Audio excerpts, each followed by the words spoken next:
Picture corridors of Topkapi Palace in this. You're walking through the marble 1640, and the air is thick with an unnatural silence. The usual sounds of laughter and whispered conversations that normally drift from the imperial harem have been replaced by something far more sinister: the muffled sobs of women who know their world is about to end. Outside, the waters of the Bosphorus glisten innocently in the moonlight, but tonight they will become a watery grave for nearly 300 souls whose only crime was existing in the wrong place at the wrong time. You witness palace guards dragging heavy sacks toward the water's edge, each one containing a living, breathing woman who just hours before had been preparing for bed in silk pajamas, perhaps reading poetry or embroidering delicate patterns on expensive fabric. Now they're bound and weighted with stones, victims of a sultan's paranoid rage that would shock even the most jaded observers of Ottoman court intrigue. This isn't just another tale of imperial excess.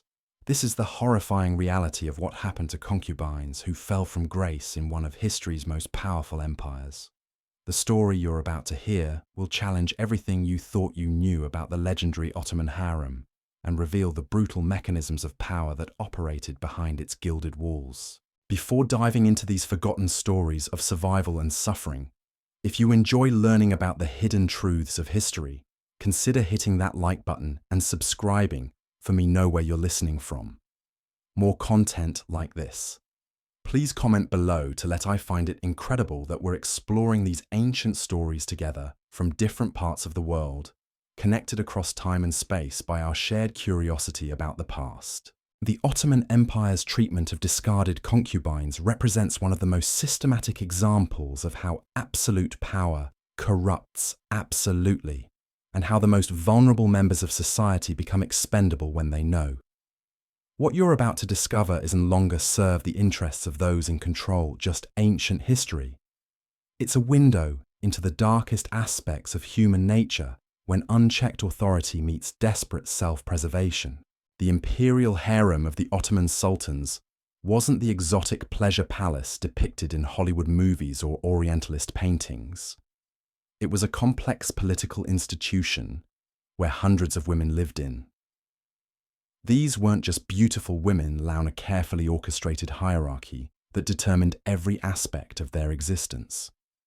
They were players in a deadly game around, waiting for the Sultan's attention game, where the stakes were literally life and death. Understanding how this system functioned requires us to first grasp the sheer scale of what we're talking about. At its height, the imperial harem housed anywhere from 200 to over 1,000 women, depending on the Sultan's preferences and the empire's wealth. These women came from across the known world, captured in wars, purchased in slave markets, or offered as tribute by vassal states seeking imperial favor. Many were just children when they arrived, torn from their families and thrust into a world that would reshape them completely. The hierarchy within the harem was as rigid and unforgiving as any military organization. At the top sat the Valide Sultan, the mother of the reigning emperor, who wielded enormous power over every other woman in the complex. Below her were the official wives, then the favored concubines who had borne the Sultan children, followed by those who had simply caught his attention, and finally, the ordinary odalisques who might never even see the Sultan in person. This wasn't just a social ranking. It was a matter of economic survival and physical safety. Your position in the hierarchy determined everything from the quality of your food and clothing to whether you had any protection when accusations started flying or when a new sultan ascended the throne with his own preferences and prejudices. The most crucial thing to understand about the Ottoman harem is that it operated according to rules that seem almost impossible to comprehend from our modern perspective. These women some abstract legal sense. They literally weren't just the Sultan's property and owned human beings whose bodies, lives, and deaths were completely at the disposal of one man's whims and desires. When a concubine fell from favor, her fate depended on a complex calculus of factors that she herself had almost no control over. The circumstances of her dismissal, the political climate within the palace, the temperament of the current sultan, and sometimes pure chance, would determine whether she lived or died, and how much suffering she would endure in the process. The most fortunate among the discarded found themselves banished to the old palace, known as the Eski Saray. Don't let the word fortunate fool you. This exile was still a form of living death for women who had once wielded influence and enjoyed luxury beyond imagination. The old palace served as a kind of retirement home for former wives, concubines, and female relatives of deceased or deposed sultans, but it was retirement in the most bitter sense of the word. Women sent to the old palace were stripped of their political influence, their access to wealth, and most importantly, their hope of ever returning to positions of power or even basic dignity. They were provided with modest stipends that kept them fed and housed, but they live who had once commanded the attention of their knowing they had become irrelevant footnotes in the imperial story. For women, most powerful man in the world, who had influenced policy decisions and shaped the fate of empires, this psychological torment was almost worse than physical punishment. The daily reality in the old palace was one of genteel desperation. These women maintained small households of servants and tried to preserve some semblance of their former lives. But everyone understood they were essentially prisoners serving life sentences for the crime of no longer being desired. They couldn't remarry, couldn't return to their families even if those families still existed, and couldn't build new lives for themselves. They simply existed, marking time until death finally released them from their gilded cage. But banishment to the old palace was actually the merciful option, reserved for concubines whose only crime was falling out of favor through no particular fault of their own. For those who actively displeased their masters, who violated the complex web of rules governing harem life, or who were suspected of more serious transgressions, the punishments became far more severe. The discipled administered through a network of eunuchs who served as guards. An airy system within the harem was overseen by the valide sultan and administrators and enforcers. These men, themselves victims of a brutal system that had castrated them as children and turned the primary agents of punishment for women who stepped out of line. Physical beat them into instruments of imperial will, became concubine who spoke out of turn. Ings were routine for minor infractions. A who failed to show proper deference to her superiors, or who was caught in unauthorized communication with other palace residents could expect swift and painful correction. These beatings weren't random acts of violence. They were calculated demonstrations of power, designed to maintain order and remind every woman in the harem that her body belonged. The psychological impact of living to the system, not to herself under constant threat of physical punishment, cannot be overstated. Every woman in the harem understood that her safety depended entirely on her ability to navigate an impossibly complex social structure, where the rules could change without warning and where yesterday's favored behavior might become today's punishable offense. More, or political intrigue, faced imprisonment in concubines suspected of adultery, witchcraft, theft. Serious infractions brought correspondingly harsher punishments. The palace dungeons, prolonged torture designed to extract confessions, or public humiliation intendee makers. The accusation of witchcraft was particularly dangerous, to serve as warnings to other potential trouble, because it was nearly impossible to disprove, and because it tapped into deep-seated fears about female power and sexuality that ran through Ottoman society. A woman accused of using supernatural means to influence the Sultan or harm her rivals faced almost certain death, usually by drowning in the Bosphorus, a method chosen because Islamic law prohibited the shedding of royal blood. The drowning process itself was designed to be as terrifying as the execution. Guards would arrive at the condemned woman's quarters in the dead of night, often without warning or explanation.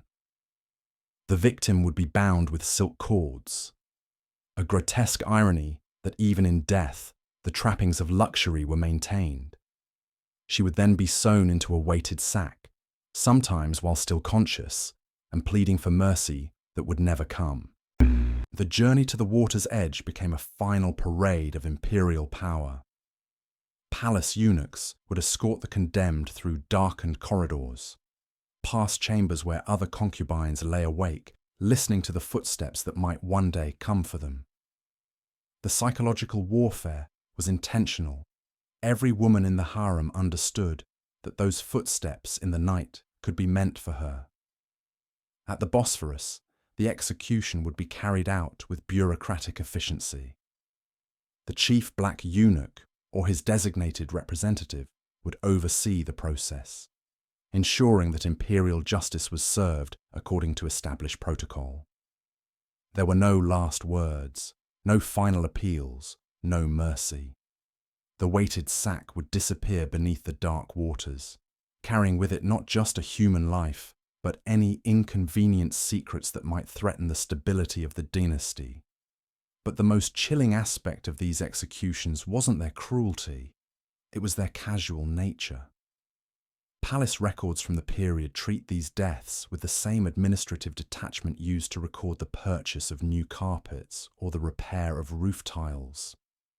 A human life ended with barely more ceremony than discarding broken pottery, and the imperial household would continue functioning as if nothing had happened. The reign of Sultan Ibrahim the Mad represents the absolute nadir of this system's brutality. Ibrahim, whose mental instability grew worse with each passing year, had developed an obsession with control that bordered on the supernatural.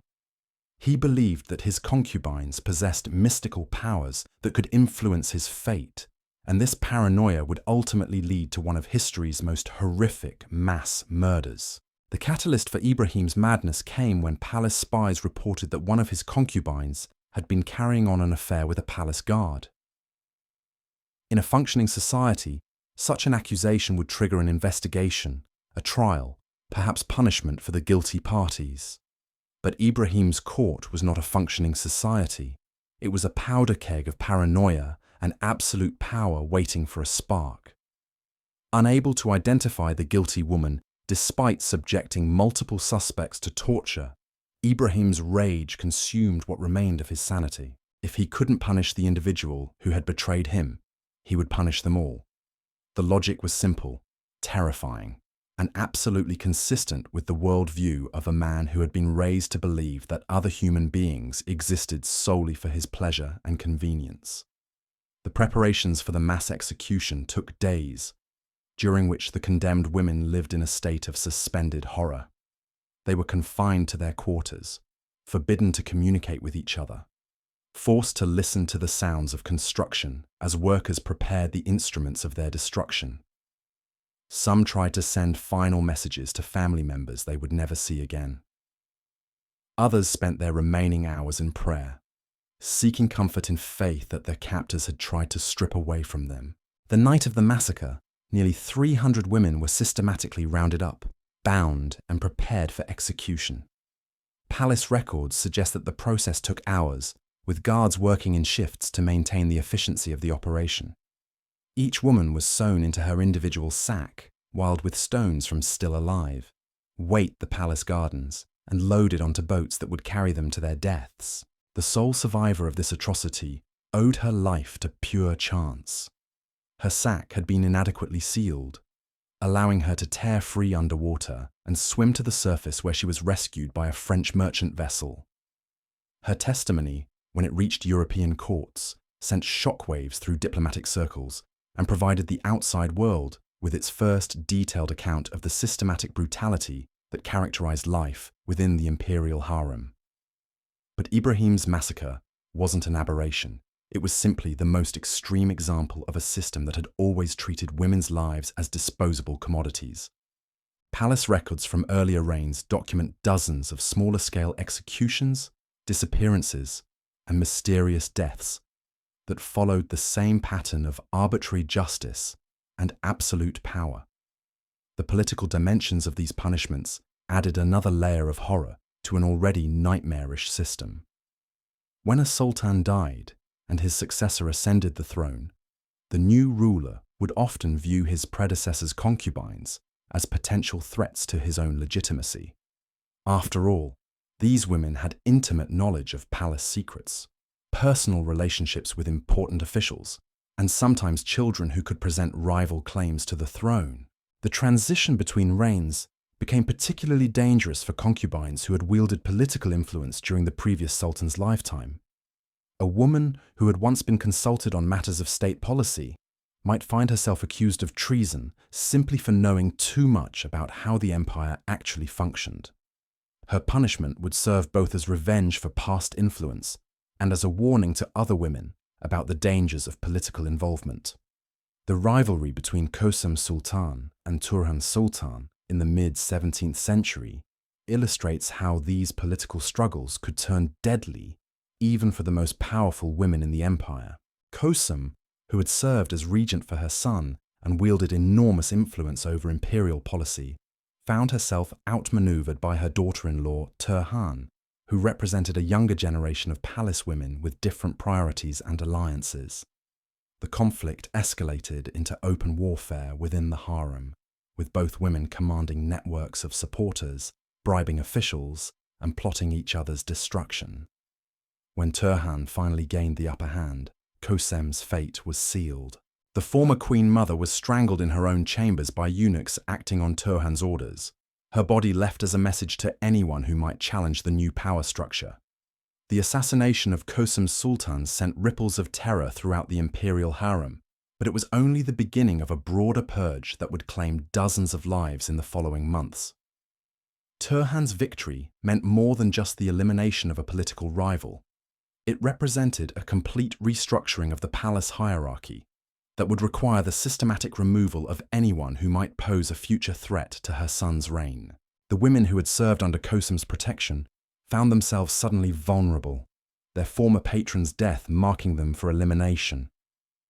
Some were accused of participating in conspiracies against the new regime, others of possessing dangerous knowledge about imperial finances or military secrets. The specific charges mattered less than the political necessity of their removal. They had become inconvenient witnesses to power struggles that the new administration preferred to forget. What made these political purges particularly insidious was how they exploited the existing systems of punishment and control within the harem.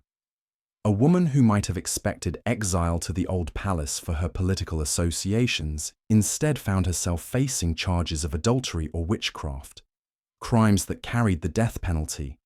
The accusations were often fabricated, supported by testimony from rivals eager to curry favor with the new regime. But the legal framework provided a veneer of legitimacy that made the murders seem like justice rather than political assassination. The corruption that festered within this system created additional opportunities for exploitation and punishment that extended far beyond political considerations. The case of Gulfem Kadin, one of Suleiman the Magnificent's wives, reveals how the commodification of sexual access to the Sultan created underground economies that could have deadly consequences when discovered.